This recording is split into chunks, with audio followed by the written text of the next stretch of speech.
चलिए बच्चों, आज हम लोग पढ़ेंगे त्रिज्यखंड और वृत्तखंड क्या होता है इसको जानेंगे तथा इसके क्षेत्रफल के बारे में अध्ययन करेंगे। त्रिज्यखंड हमने चित्र बनाया है बोर्ड में। किसी वृत्त में बच्चों दो त्रिज्याओं और संगत चाप से घिरा क्षेत्र कहलाता है त्रिज्यखंड। अंग्रेजी भाषा में कहते हैं sector of a circle. Area bounded by two radii and corresponding arc is called sector of the circle. यहाँ पर देखिए जरा, जो चाप ए बी है ये लघु चाप है। लघु चाप कैसे पता चला? क्योंकि अर्धवृत्त से छोटा है। तो जो त्रिज्यखंड होगा बच्चों ये वाला, ये क्षेत्रफल कहलाएगा लघु त्रिज्यखंड। और बिल्कुल उसी प्रकार से जो बगल में आप देख रहे हैं चित्र, उसमें ये जो चाप अगर हम देखें ए बी, ये वाला बड़ा वाला ये दीर्घ चाप है, इसलिए ये क्षेत्र बच्चों क्या कहलाएगा? दीर्घ त्रिज्यखंड। नाम बिल्कुल याद रखिएगा ध्यान से। इसको कहते हैं माइनर सेक्टर और इसको कहते हैं मेजर सेक्टर। उसी तरह से वृत्तखंड क्या होता है? वृत्तखंड का अर्थ है किसी जीवा और संगत चाप से घिरा क्षेत्रफल कहलाता है वृत्तखंड। ध्यान रखिएगा, त्रिज्यखंड क्या होता है? त्रिज्य मतलब त्रिज्याएं, तो त्रिज्याओं और चाप से घिरा क्षेत्रफल त्रिज्यखंड। वृत्तखंड क्या होता है? मतलब वृत्त का भाग, तो जीवा और चाप से घिरा क्षेत्रफल वृत्तखंड। तो यहाँ पर अगर हम इसको नाम देना चाहें तो ये मान लीजिए ए बी एक जीवा है और ये ए बी लघु चाप है। चाप अगर ऐसे में लिखा है इसका मतलब ए बी जीवा है, और अगर मैं लिख दिया ऐसे ए बी तो इसका मतलब ए बी अब ये चाप है। चाप अगर लिखना हो तो ऊपर आर्क बना देते हैं। अगर दीर्घ चाप लिखना है तो आगे दीर्घ शब्द लिख दिया जाता है, दीर्घ चाप। अगर ये दीर्घ नहीं लिखा है इसका मतलब है कि वो लघु चाप की बात करी जा रही है। फिर समझ में आ रहा है सभी को? तो अब ये जो एरिया है इसको क्या कहेंगे हम लोग बच्चों? लघु वृत्तखंड। और बिल्कुल उसी प्रकार से ये मान लीजिए ए बी जीवा है और दीर्घ चाप ए बी, ये दीर्घ चाप ए बी मतलब अर्धवृत्त से बड़ा, इसके द्वारा घिरा क्षेत्र क्या कहलाएगा बच्चों? दीर्घ वृत्तखंड। अब हम लोग सीखेंगे आगे कि इसका क्षेत्रफल कैसे निकालते हैं। चलिए, तो क्षेत्रफल कैसे निकालेंगे?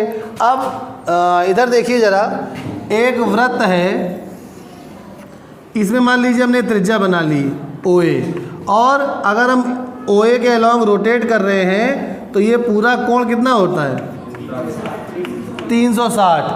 तो केंद्रीय कोण 360 बटे कंप्लीट रोटेशन भी होता है 360 गुणे पाई आर स्क्वायर। तो 360 से 360 कट गया, पाई आर स्क्वायर आ गया वृत्त का क्षेत्रफल।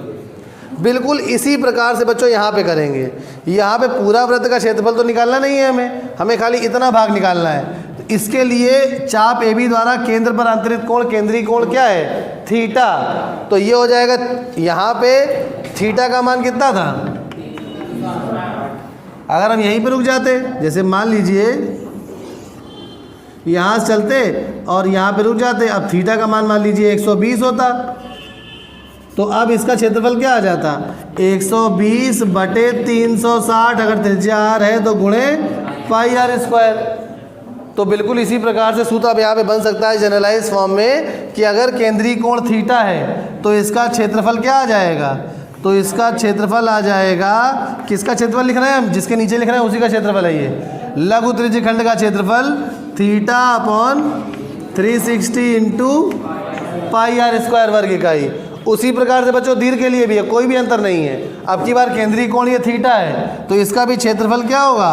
बिल्कुल सेम होगा, theta upon 360 into pi r square. बस यहाँ पर थीटा क्या है? थीटा बराबर है लघु चाप द्वारा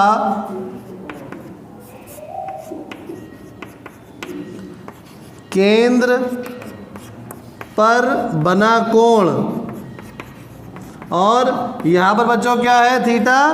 बिल्कुल वही सेम, दीर्घ चाप द्वारा केंद्र पर बना कोण। समझ में आ रहा है सभी को? अब आते हैं जरा वृत्तखंड के क्षेत्रफल में। तो ये क्षेत्रफल कैसे निकाला जाए? अगर हम देखिए जरा इसको, ये केंद्र O है, अगर हम इसको मिला दें ऐसे और इस तरह से, अब हम क्या करें? OAB तो पूरा त्रिज्यखंड हो गया। तो त्रिज्यखंड के क्षेत्रफल में से त्रिज्य खंड ये मान लीजिए केंद्रीय कोण, इसके लिए थीटा हो गया, तो त्रिज्य खंड का क्षेत्रफल ये पूरा आ जाएगा। देखिए इतना पोर्शन, ये पूरा त्रिज्य खंड का क्षेत्रफल आ जाएगा। और इस त्रिज्य खंड के क्षेत्रफल में से हम किसी तरह से त्रिभुज का क्षेत्रफल घटा दें, त्रिभुज वाला हटा दें, तो क्या बचेगा? वृत्तखंड तो ही बचेगा। देखिए इसमें डबल लाइन है, वही तो बच रहा है। नहीं समझ में आ रहा है? तो यहाँ पे हम क्या करेंगे कि अगर हमें निकालना है वृत्तखंड का क्षेत्रफल, तो कैसे निकालेंगे? त्रिज्य खंड का क्षेत्रफल ऋण त्रिभुज का क्षेत्रफल, बस इसके लिए यही एक सूत्र है और आगे कुछ नहीं। अब जैसे एक उदाहरण दिया होगा, पहला उदाहरण जरा पढ़िए, फटाफट एक कर देते हैं हम जल्दी से, इस वाले के लिए, लघु वृत्तखंड के लिए।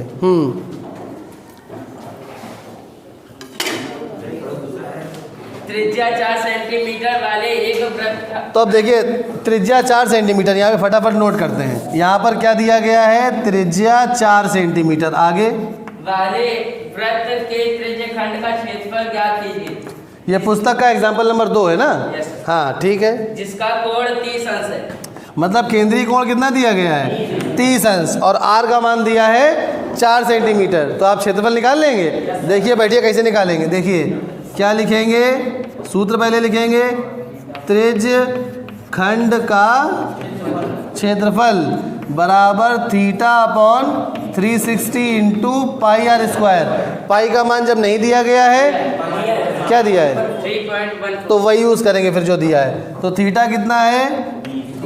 30 बटे 360 गुणे 3.14, इतना ही दिया है।